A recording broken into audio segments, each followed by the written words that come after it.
तो देर न हो जाए, कहीं देर न हो जाए। गाना सुनाने का मन कर रहा है आज। आज छोड़ के पढ़ाना लिखाना गाना ही सुनाए। ठीक है।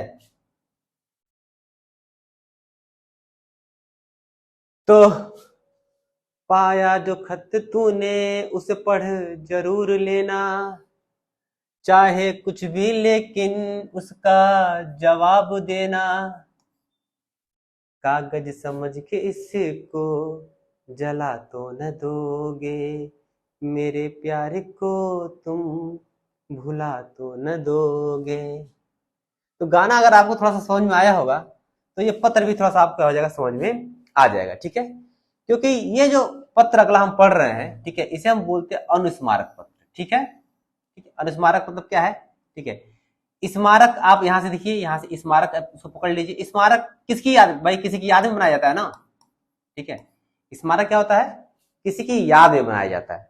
ठीक है। वैसे मान लीजिए अभी अभी मैंने एक वीडियो डाला हुआ है, वीर अब्दुल हमीद पार्क में गया था, तो वहां पे शहीद स्मारक बना हुआ, स्मारक वहां बना हुआ था। तो स्मारक मतलब कि उनकी याद में वहां पे स्मारक वो बना था। तो स्मारक हो गया मतलब याद, और अनु मतलब कि ऐसे आपने सुना होगा, अनुचर सुना होगा, अनुयायी सुना होगा, अनुगामी सुना होगा। मतलब कि अनु मतलब होता है पीछे, मतलब कि पीछे पीछे होने वाला, मतलब जो भी है। ठीक है। अनु का मतलब ये उपसर्ग है। ठीक है। तो यानी कि उसकी याद दिलाना है। ठीक है। जो मान लीजिए एक चीज गया हुआ है, एक चीज गया हुआ है, ठीक है, और इसके पीछे से क्या करना है, इसको क्या करना है, हमें याद दिलाना है। ठीक है। तो अब याद किसके बारे में दिलाना है? क्योंकि हम अगर पत्र पढ़ रहे हैं, अगर हम पत्र पढ़ रहे हैं तो हम क्या करेंगे, पत्र की ही याद दिलाएंगे। ठीक है। पत्र की याद दिलाएंगे।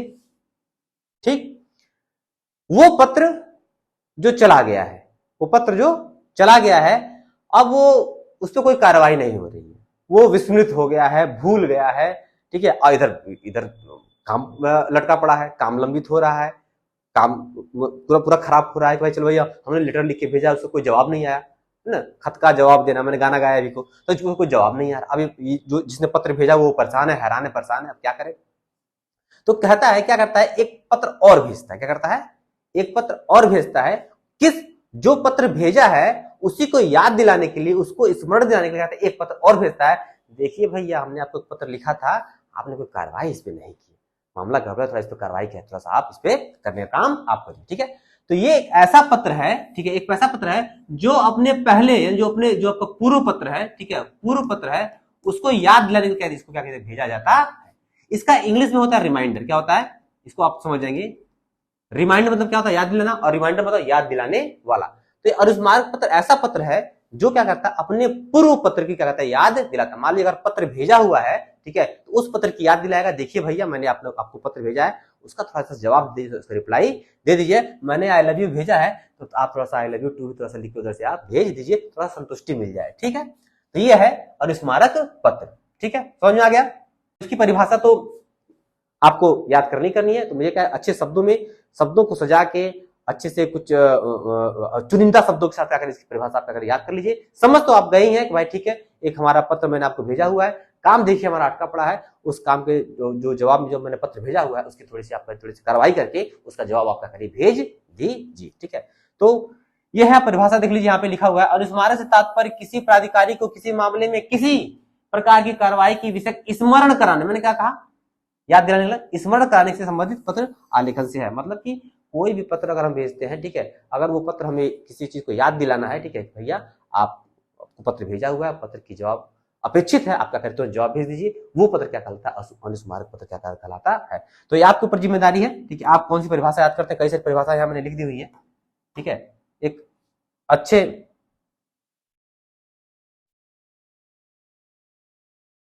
ये बार बार बंद हो जाता है ना, ये दिक्कत होती है, ये बार बार बंद हो जाता है। तो अनुस्मारक पत्र आप समझ गए होंगे, परिभाषा यहाँ दी हुई है। ठीक है। परिभाषा आप क्या करिएगा, अच्छे से क्या करिएगा, कोई भी परिभाषा क्या करिएगा, आप रट लीजिएगा, समझ लीजिएगा। इतने सारी परिभाषाएं दी हुई है, जो परिभाषा आपको अच्छी लगे। ठीक है।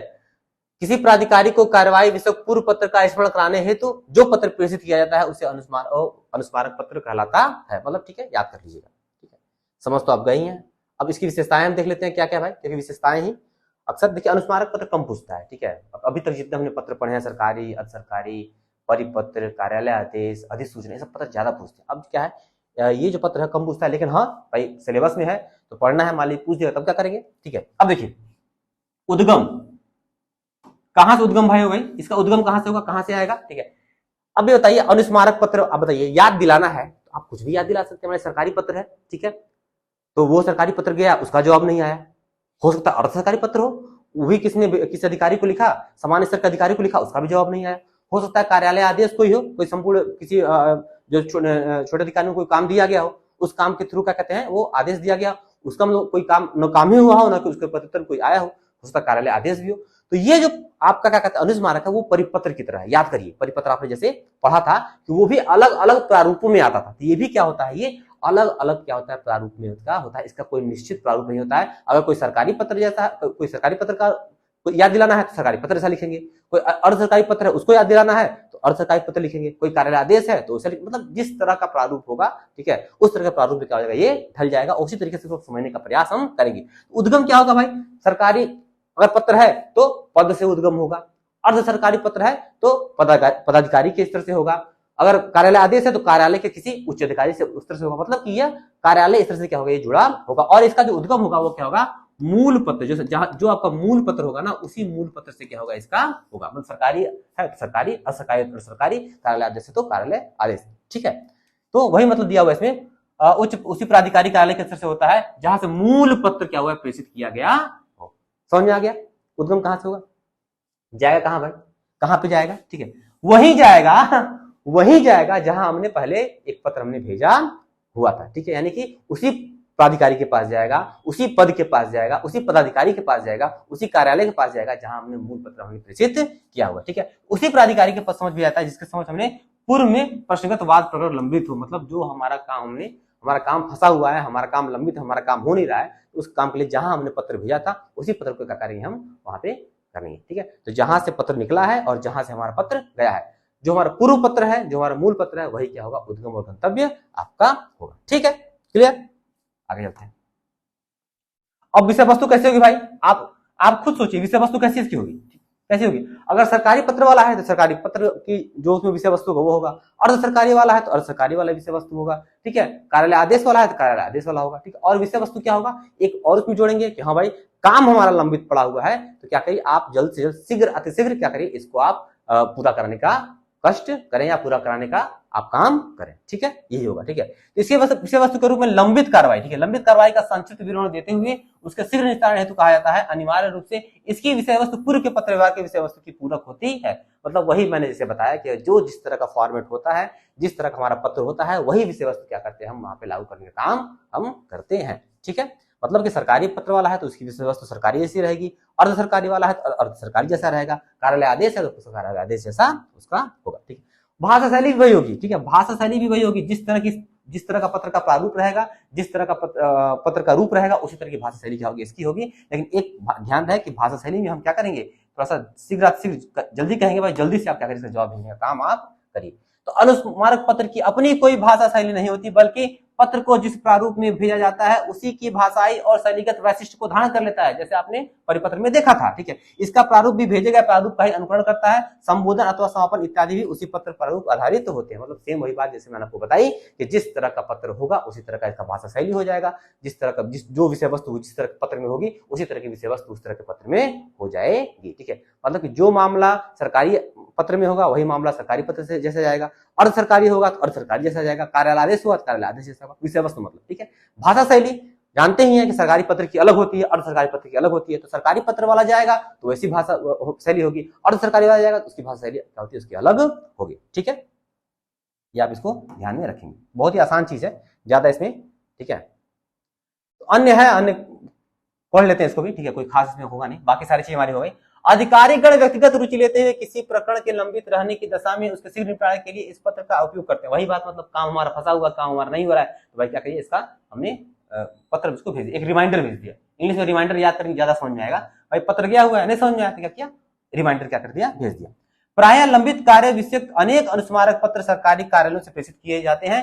इस पत्र की सबसे बड़ी विशेषता होती है कि इसमें पूर्व में की गई कार्यवाही को ही आधार बनाया जाता है तथा मुख्य विषय में उसका उल्लेख भी स्पष्ट रूप से कर दिया जाता है। तत्पश्चात प्रश्नगत प्रकरण में कार्यवाही की अपेक्षा की जाती है। अच्छा ये बताइए, ठीक है, मान लीजिए आपने सरकारी पत्र में आपने लिखा कि हाँ ठीक है बालू का खनन हो रहा है, ठीक है, मान लीजिए वहां पे आया, ऊपर से आदेश आया एसडीएम साहब को, आपका उसमें बालू खनन हो रहा है, बालू खनन की कार्रवाई को आप देखने का काम करें। तो क्या अनुस्मारक भेजेंगे? नहीं, बाढ़ आ गया है, बाढ़ के जाके बचाव करिए या आपदा प्रबंधन में आप हाथ आजमाइए या कुछ करिए, ऐसा तो होगा नहीं। तो जिस विषय पे आप फोकस्ड रहेंगे, जिस विषय पे पहला पत्र गया मान लो बालू खनन वाला है, तो उसी विषय पर क्या हो जाएगा, आपका अनुस्मारक पत्र भी जाएगा। अन्य कोई विषय हम क्या करेंगे, बदलने का काम नहीं करेंगे। ठीक है, यही चीज में बताई गई।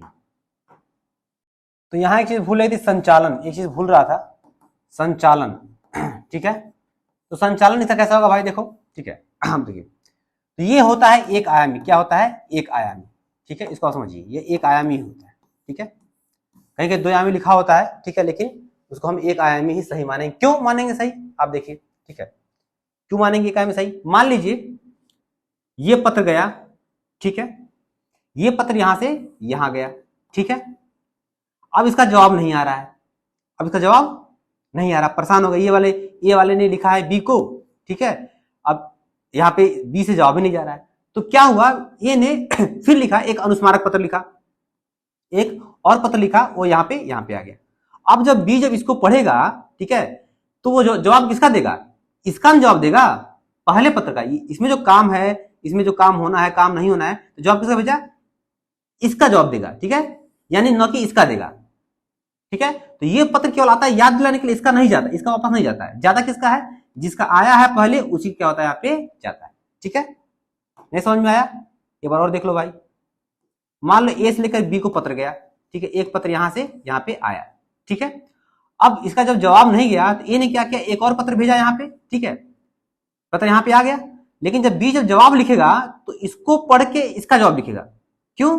क्योंकि भाई काम इसमें होना है, लंबित कार्रवाई ये वाली इसकी वाली है, भाई याद दिला रखा, भाई इस काम हो चुका है, आप पत्र किया हुआ है, आपने उसका जवाब नहीं भेजा, तो जवाब इसका जाता है। इसलिए ये क्या होता है, ये जो पत्र, जो पहले सरकारी पत्र है, चाहे जो अर्ध सरकारी पत्र है, या जो भी है, मैंने पहले ही बताया कि दो आयामी होते हैं।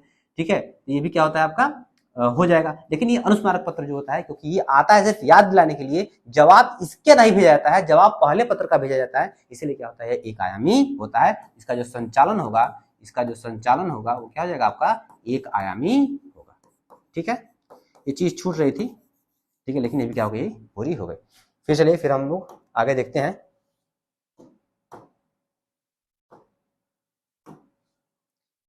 यह है आपका महत्व, यह आपका क्या कहते हैं, महत्व को थोड़ा सा क्या कहते हैं, छोटा थोड़ा सा ये कर लेते हैं। यह आप समझ जाइए, आप चाहेंगे तो अपने मन से लिख लेंगे महत्व, अगर आपने इतनी बातें समझ ली है तो। ठीक है, पहला क्या है, विलंब होने से रुकता है, जाहिर सी बात है, काम फंसा पड़ा है, हमने एक काम के लिए एक सरकारी पत्र लिखा या एक अर्ध सरकारी पत्र लिखा, ठीक है, अब उसकी बैठ हम इंतजार कर रहे हैं कि अब हम एसपी साहब को मैंने पत्र लिख दिया, मान लो मैं डीएम हूँ, एसपी साहब को मैंने पत्र लिख दिया कि फला, इंतजार करें क्या है, कब आते हैं वार्ता करने के लिए, कब टाइम देते हैं। अब 1 महीना हो गया, 2 महीना हो गया, 3 महीना हो गया, एसपी साहब कुछ बता ही नहीं रहे, कुछ बोल ही नहीं रहे। अब क्या करेंगे, यहाँ पे डीएम साहब का फिर क्या करेंगे, एसपी साहब को एक पत्र वहाँ पे लिख देंगे, हाँ देखिए ऐसी सी बात है, मैंने आपको पत्र भेजा था, आपने शायद उसका ध्यान नहीं दिया, एक बार इस पर ध्यान देने का कष्ट करें। ठीक है, और ध्यान दे क्या करें, उसको आप उसका निस्तारण करने का प्रयास करें, या फिर जो भी विषय रहा हो उस पर आप काम करने का आप काम करें। ठीक है, कार्यालय कार्य को सुगम बनाता है। ठीक है, हमारे कार्यालय काम फंसेगा। मान लीजिए एक कार्यालय से दूसरे कार्यालय, या फिर कार्यालय में ही अगर कोई काम फंसा पड़ा है, अगर मान लीजिए कि किसी को आदेश दिया गया और वो आदेश नहीं हो पा रहा है, या किसी को कोई काम दिया गया अगर वो काम नहीं हो पा रहा है, तो बार बार उसको रिमाइंड करेंगे, 1 बार 2 बार 3 बार क्या रिमाइंड करेंगे, देखिए भाई आप काम करिए। ठीक है, उसी रिमाइंडर क्या कहते हैं, इस पत्र को कहते हैं भेजते हैं, और उससे क्या होता है, हमारा जो कार्यालय काम होता है, अगर काम फंस रहा होता है, काम लंबित हो रहा हो, तो काम क्या होता है, जल्दी से हो जाता है। अब देखिए, विलंब होने से जनता में असंतोष होता है, अतः लंबित मामलों का निराकरण कर जन विश्वास बनता है। जाहिर सी बात है भाई। ठीक है, कार्यालय से ऐसा नहीं, कार्यालय के अधिकारीगण जुड़े हुए हैं, कार्यालय से या फिर कोई हमारा जो सरकारी काम काज है, उससे हमारी जनता भी जुड़ी हुई होती है। ठीक है, कोई काम पड़ा हुआ है, मान लीजिए अगर लेट हो रहा है, जब विलंब हो रहा है, जाहिर सी बात है आक्रोश जनता में आएगा। तो ये हम क्या करते हैं, जल्दी से पत्र भेजते हैं, और पत्र भेज कर उनको याद दिलाते हैं, याद दिला के वो काम को जल्दी से शीघ्र निपटाते हैं, ताकि जनता में भी क्या रहे, हमारा विश्वास बना रहे। प्रशासकीय कार्य व्यवहार में देखिए, प्रशासकीय कार्य व्यवहार जाहिर सी बात है ढीला हो जाएगा। बिल्कुल मान लीजिए पत्र लिख रहे हैं, कोई जवाब ही नहीं आ रहा है, वो उधर आराम से पड़े हुए हैं, कोई जवाब नहीं दे रहे हैं, और हम भी यहाँ से चुप बैठ जाएं, हम भी कुछ ना करें, हम भी बैठ जाएं, जाहिर सी बात है जो हमारा जो प्रशासन होता है ढीला पड़ जाएगा। जाहिर सी बात, अगर वो जवाब नहीं दे रहे तो हमारी जिम्मेदारी बनती है कि हम रिमाइंडर भेजें, 1 रिमाइंडर भेजे, 2 रिमाइंडर भेजे, 3 रिमाइंडर भेजे, हम बार बार रिमाइंडर भेजेंगे, अनुस्मारक पत्र भेजेंगे, और कहेंगे हाँ भाई ठीक है जवाब दीजिए, ताकि हमारा काम रुके ना, हमारा काम हो जाए। ठीक, तो ये है। ठीक है, अब देखिए इसका प्रारूप देख लीजिए। प्रारूप में 4-5 विशेष अंतर हैं, जो अन्य पत्र से अंतर होते हैं, मैं इसको बताने का प्रयास कर रहा हूं। एकदम आसान है, इतना आसान बताऊंगा। ठीक है, कि क्या हो जाएंगे, आप एकदम खुश हो जाएंगे। ठीक है, देखिए पहली बात देखिए कि अनुस्मारक पत्र कोई खास नहीं पूछता है, एक किसी सरकारी पत्र वाला ज्यादा आता है, तो सरकारी पत्र वाले क्या करिए आप ज्यादा बढ़िया से इसको याद कर लीजिए।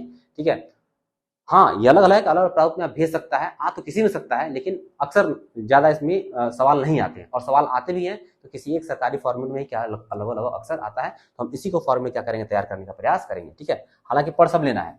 तो पहला अंतर क्या है भाई, पहला अंतर क्या है, पहला अंतर देखिए, पहला अंतर हमारा यहाँ पे होता था, सरकारी में क्या होता था, पत्रांक संख्या होता था ना। ठीक है, तो यहाँ पे क्या लिखेंगे, अनुस्मारक संख्या, क्या लिखेंगे, अनुस्मारक पत्र संख्या, वो पत्र संख्या होता है, यहाँ पे अनुस्मारक पत्र संख्या यहाँ पे हम लिखने का काम करेंगे, पहला।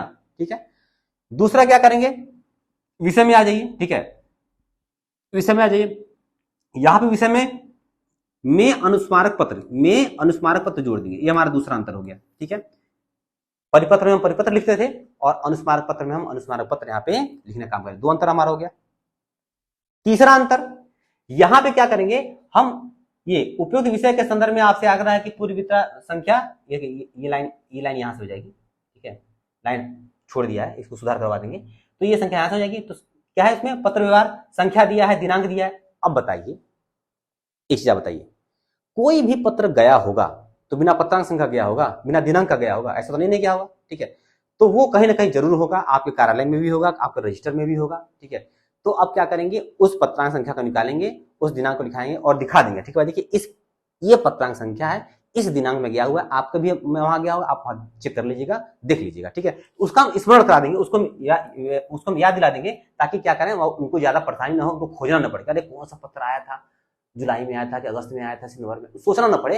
यहां से हम हमने क्या किया, उनको याद दिला दी। और ये अनुस्मारक पत्र में जरूरी होता है याद दिलाना, ताकि सामने वाला अधिकारी जो है वो आसानी से क्या कर सके, इसको खोज सके। ठीक है, तीसरा अंतर हो गया, पहला, दूसरा और तीसरा क्या करेंगे, उपयुक्त विषय ये आप जरूर लिखेंगे, और पत्र संख्या और दिनांक क्या करेंगे, जरूरी क्या करेंगे, वहां पे उल्लेख करेंगे जिस पत्र को आपने पहले भेजा था।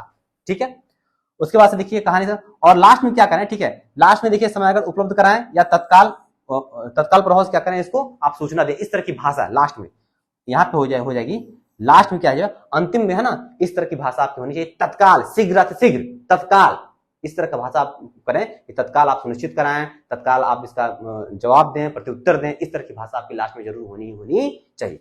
चार अंतर हो गया, एक अंतर और देखते हैं, यहाँ पे देखिए संलग्नक, पांचवा, लास्ट पांचवा, यहाँ पे क्या लिखा हुआ है, पांचवा अंतर, यथोक्त, क्या लिखेंगे, यथोक्त। ठीक है, मतलब कि उसको यहां बोलते हैं अटैचमेंट, बोलते हैं ना, क्या अटैच करेंगे, मान लीजिए आपने पत्र कर दिया कि भैया फला हमने पत्रांक संख्या लिखा था और फलांक दिनांक में गया था, उस पत्र की एक फोटोकॉपी भी क्या करेंगे, आप अटैच करेंगे, देखिए हाँ यही वाला पत्र मैंने आपको भेजा था, आप इसके बारे में क्या करेंगे, थोड़ा देख लीजिएगा, उसकी फोटोकॉपी भी लगाएंगे और क्या करेंगे, उसको यहाँ पे लिखेंगे, तो यानी उसका एक क्या होना चाहिए, उसका एक यहाँ पे एक अटैचमेंट यहाँ पे होना चाहिए। और यहाँ पे यथोक्त आप लिख दें, चाहे लिख दें कि पूर्व पत्र की फोटोकॉपी। ठीक है, फोटोकॉपी की क्या बोलते हैं इसको हिंदी में, छाया प्रति। ठीक है, फोटोकॉपी ये पूर्व पत्र की छाया प्रति। ठीक है, उसको यहाँ पे लगा देंगे। ठीक है, अब देखिए यहाँ पे आप, ठीक है, चूंकि यह सरकारी पत्र है तो भौदी लिखा हुआ है, ठीक है, अर्ध सरकारी होगा तो आप जो आपको लिखना लिख दीजिएगा, नाम पदनाम, ये सरकारी पत्र जैसा है। ठीक है, और प्रतिलिपि यहाँ पे आपका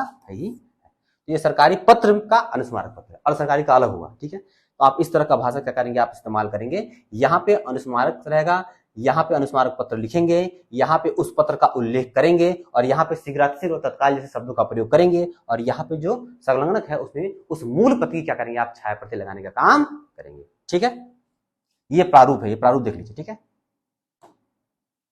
सरकारी पत्र से कैसे भिन्न होगा। ठीक है, वही मतलब प्रारूप से जुड़ी बातें, मुख्य बातें वही बात है कि अनुस्मारक का कोई निश्चित प्रारूप नहीं होता, चाहे सरकारी में लिखा जाएगा, चाहे अर्ध सरकारी में लिखा जाएगा, चाहे कार्यालय आदेश में लिखा जाएगा। ठीक है, पत्र संख्या के स्थान पर अनुस्मारक संख्या मैंने बता ही दिया। मुख्य विषय के पहले प्रश्न में पूर्व के पत्र का स्मरण कराते हैं, मतलब मान लीजिए अगर पहला लिख रहे हैं तो पहले पैरा में क्या करेंगे, उसका उल्लेख कर देंगे, और दूसरे पैरे में क्या करना है, आपको कहना है कि तत्काल क्या करिए, आप सुनिश्चित, दूसरे या तीसरे पैरे में हो सकता है, दूसरे पैरे में अपनी बात कह रहे हैं, तीसरे पैरे में, चौथे, जहां तक आपकी बात खत्म हो पाए। ठीक है, तो क्या करेंगे, वहां पे लिख देंगे कि शीघ्र या तत्काल क्या करें, इसको निपटान करने का आप करें। ठीक है, लेकिन ध्यान रहे जो अनुस्मारक पत्र होता है वो काफी संक्षिप्त होता है, इसलिए इसको 3-4 पैरा में करने की आवश्यकता नहीं है, मिनिमम 2 पैरा। ठीक है, पहला पैरा में आप पत्र संख्या दिखा के आप उसको बता दीजिए कि हाँ ठीक है ये पत्र गया है, और दूसरे पैरा में आप मुझसे कह दीजिए भाई तत्काल आप कार्रवाई करने की कृपा करें, जो भी करना हो करें। ठीक है, 2 पैरा में ज्यादा मैक्सिमम क्या करिए इसको बनाने का काम करिएगा। अंत में अपेक्षित सूचना शीघ्र भिजवाने का कष्ट करें या अपेक्षित सूचना तत्काल प्रभाव से उपलब्ध कराएं। ये इस तरह की भाषा मैंने बताई, ये आपको होनी ही होनी चाहिए। ठीक है, ये देखिए कार्यालय का है, जिस जो प्रारूप में आ जाए। ठीक है, ये देखिए एक अनुस्मारक संख्या है यहाँ पे। ठीक है, यह सरकारी पत्र वाला है। ठीक है, देखिए यहाँ पे संख्या हो गई। ठीक है, यहाँ पे अनुस्मारक हो गया। ठीक है, यहाँ पे उल्लेख हो गया पत्र का। ठीक है, यथाशीघ्र करने का काम करें, यहाँ पे अथुक्त हो गया। ठीक है, तो 3 2 5 मैंने 5 अंतर बताया था, 5 यहाँ पे हो गया। ठीक है, ये आपको क्या करना है यहाँ पे देखना है। आसान है, बहुत आसान है, अनुस्मारक पत्र बहुत आसान है। ठीक है, अब हमारा खत्म हो गया। ठीक है, बाकी क्या करेंगे हम, हाँ अगला पत्र जो है देखिए, इसके बाद हमारा तार है। ठीक है, तार को सोच रहे पढ़ाएं कि नहीं पढ़ाएं, क्योंकि इससे सवाल बिल्कुल भी नहीं यार, अब 0 हो गया जानिए तार, तो हमको लगा इसमें वेस्ट करना चाहिए। लास्ट में बहुत अगर मन करेगा तो तार में पढ़ा दूंगा, नहीं तो मैं क्या करूंगा इसको मैं नहीं पढ़ाऊंगा। ठीक है, आज यहीं से पढ़ के आप लोग काम चला लीजिएगा। ठीक है, तार नहीं पूछ रहा है आजकल, अदरवाइज देखूंगा समय मिलेगा तो पढ़ा भी देंगे, कोई बड़ी बात नहीं। ठीक है, तो ये अनुस्मारक हमारा खत्म हो गया। इससे ज्यादा प्रश्न नहीं पूछे हुए हैं, इसलिए प्रश्न क्या बताया, प्रश्न नहीं पूछे हुए हैं तो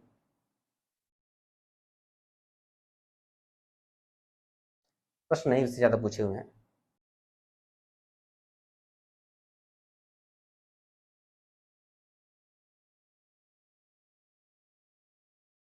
यही है, और स्मारक का अंतर